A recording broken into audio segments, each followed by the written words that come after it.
अस्सलाम वालेकुम friend, welcome back to my YouTube channel. So आज की इस वीडियो का पार्ट नंबर 4 है। सो वीडियो को स्टार्ट करते हैं और आज की इस वीडियो में हम सेकंड चीज़ को डिस्कस कर लेते हैं जो कि इंटरनेट सेटिंग की है। हमने मॉडेम एंड उसमें डिफरेंस भी किया था, उसके मॉडेम एंड राउटर में डिफरेंस भी किया था। फिर हमने राउटर को कैसे लॉगिन करते हैं वो भी हमने डिस्कस किया था, स्टेटस पेज को भी डिस्कस कर लिया। सो आज की इस वीडियो में हम इंटरनेट की सेटिंग को डिस्कस करेंगे। सबसे पहले हमारे पास PPPoE जो ऑप्शन है, कनेक्शन टाइप है, वो आई है। 3 तरह की टाइप से हम PPPoE को डिस्कस करने वाले हैं। चूँकि PPPoE शुरू में हमारा सर जस्ट जो है PPP हुआ करता था, पॉइंट टू पॉइंट प्रोटोकॉल हुआ करता था शुरू में, जो कि हमारा टेलीफोन लाइन के ज़रिए हम चलाया करते थे PPP को। वो डायरेक्ट हम मॉडेम में इसको कर लिया करते थे PPP को। अब चूँकि हमारे जो राउटर्स हैं वो सपोर्ट करते हैं इथरनेट केबल को, उसके बाद हमारा ये जो PPPoE आ गया, इसका ये जो स्टैंड फॉर है PPPoE का point two point protocol over Ethernet. ठीक है, पहले क्या हुआ था, सिर्फ PPP हुआ करता था। अब चूँकि इथरनेट सपोर्टेड सारे राउटर्स आ चुके हैं तो हमारा point two point protocol over Ethernet हो गया। इसमें क्या होता है जी, हमारा ISP की तरफ से हमें एक यूज़र नेम एंड पासवर्ड मिलता है जो कि हम इसमें लिखते हैं ताकि हमारा इंटरनेट जो है चले। ये एक ऑथेंटिकेशन होती है, इसके बगैर हमारा इंटरनेट नहीं चलेगा, बेशक आप वायर लगा लें राउटर में। ठीक है, अगर बैकएंड पे हमारा PPPoE सर्वर रन कर रहा है। ठीक है, चूँकि ये एक ISP की तरफ से हमें इंटरनेट मिलता है तो ISP ज़ाहिर सी बात है अपने इंटरनेट को सिक्योर रखने के लिए ये यूज़र नेम ऑथेंटिकेशन लाजमी से रखता है। तो सबसे बेहतरीन जो ISP के लिए होती है वो PPPoE होती है। इसमें 2 चीज़ें प्रोवाइड करनी पड़ती हैं हमें, एक यूज़र नेम एंड पासवर्ड। इसके अलावा मज़ीद भी चीज़ें होती हैं, सर्विस वगैरह, लेकिन हम इसको डिस्कस करने वाले हैं सिर्फ यूज़र नेम एंड पासवर्ड को। हमने इस चीज़ का ख्याल रखना है, अगर मिसाल के तौर पर यूज़र नेम में हमें कोई नेम मिला हुआ है, उसमें यह देखना है कि अगर ISP ने हमें पहला A या जो सा भी B या C जो भी है, अगर वो कैपिटल में तो हमने यहाँ पर कैपिटल लिखना है। तो ये चीज़ें मैच करने वाली हैं जो कि हमारी ऑथेंटिकेशन जो सी अदरवाइज़ नहीं होगी अगर कैपिटल स्मॉल का भी बहुत इशू आता है। तो ये हमारा PPPoE का होता है यूज़र नेम पासवर्ड। हमारे पास अगर राउटर रीसेट हो चुका है तो हम कॉल करके अपने ISP से पूछ सकते हैं कि हमें कौन सी सर्विस आपने प्रोवाइड की हुई है। अगर तो उन्होंने कहा कि हम PPPoE के ज़रिए हम चला रहे हैं तो हम सिंपल उनको कहेंगे भाई हमें हमारा जो सा user name and password provide कर दें ताकि हम उसकी सेटिंग खुद कर सकें। ठीक है, तो आपने सिंपल यहाँ पर PPPoE की सेटिंग करनी है। उसके बाद आपके पास इंटरनेट अगर चल गया, ठीक है। अगर कुछ एरर्स आ रहे हैं तो उस एरर्स को कैसे सॉल्व करना है, सो हम उसको भी थोड़ा सा डिस्कस कर लेते हैं।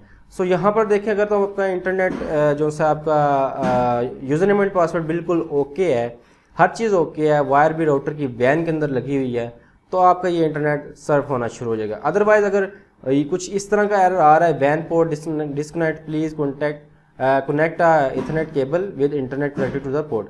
अब यहाँ पर ये क्या हो सकता है जी, आपने वैन पोर्ट को चेक करना है, मे भी आपकी जो राउटर के बैकएंड पे जो वायर लगी है वो सही से लगी ना हो, या फिर आपने वैन की बजाय लैन पे लगा दी हो। तो ये इस तरह का अगर एरर है तो आपने इस तरह इसको सोल्व करना है। या फिर ये हो सकता है कि आपकी वायर जो DB से बाहर से आ रही है, अगर तो DB लगी है तो उधर से आ रही है, या फिर आपने इंटरनल अपनी नेटवर्किंग की हुई है, तो आपने वायर चेक करनी है कि मे भी वायर जो सी है वो कट ना गई हो। उसके बाद please confirm your user name and password का एंड ट्राई अगेन ये आ रहा है। तो आपको सिंपल ये तो कंफर्म हो गया कि आपकी वायर वगैरह यहाँ तक हर चीज़ ओके है, बस यूज़र नेम एंड पासवर्ड जो सा इनकरेक्ट है यहाँ तक। तो आपको अगर ये फील्ड वाला आ गया ऑप्शन फेल्ड प्लीज़ कंफर्म, तो यहाँ तक आपने ये समझ लेना है कि आपका जो इंटरनेट की कनेक्टिविटी है बिल्कुल ओके है, बस जस्ट हमने यूज़र नेम एंड पासवर्ड को करेक्ट करना है। तो मैंने जैसे कि बताया कि कैपिटल में तो कैपिटल में लिखना है, स्मॉल में तो स्मॉल में लिखना है, और पासवर्ड को सही तरह से इंटर करना है, जल्दबाजी में आपने नहीं करना है। सो इसके बाद हमारे पास आया था एक और जो सा no response from the remote server please contact your ISP। हाँ, ये एरर जो सा ये मोस्टली जो सा है आपको समझने में थोड़ा सा मुश्किल आती है। इसमें बहुत सारे के मसले हो सकते हैं।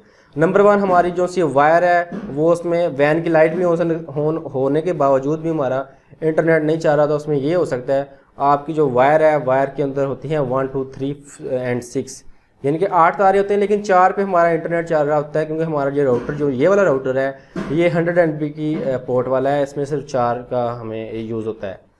सो उसमें मे भी कोई एक वायर डैमेज हो चुकी हो, 4 तारों में से एक वायर डैमेज हो गई हो, जिसकी वजह से हमारी वैन की लाइट तो आ रही है लेकिन हमारा इंटरनेट नहीं ट्रैवल कर रहा है, डाटा नहीं आ रहा, तो एक तो ये मसला हो सकता है नो रिस्पॉन्स फ्रॉम ISP। या फिर इसके अलावा ये हो सकता है मिसाल के तौर पर आपके बाहर DP लगी हुई है, स्विच लगा हुआ है, पीछे बैकएंड पे जो स्विच लगा हुआ है वो स्विच ऑन हो लेकिन उसको इनपुट ना मिली हो, उसकी वजह से भी ये no response from the remote server please contact ये आता है एरर।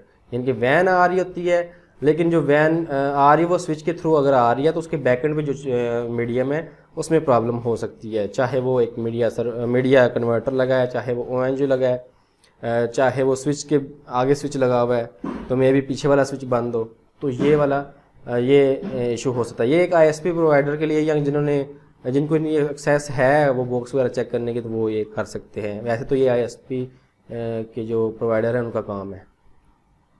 सो यहाँ तक तो ये हमारा हो गया discuss no response from ISP का ये वाला एरर।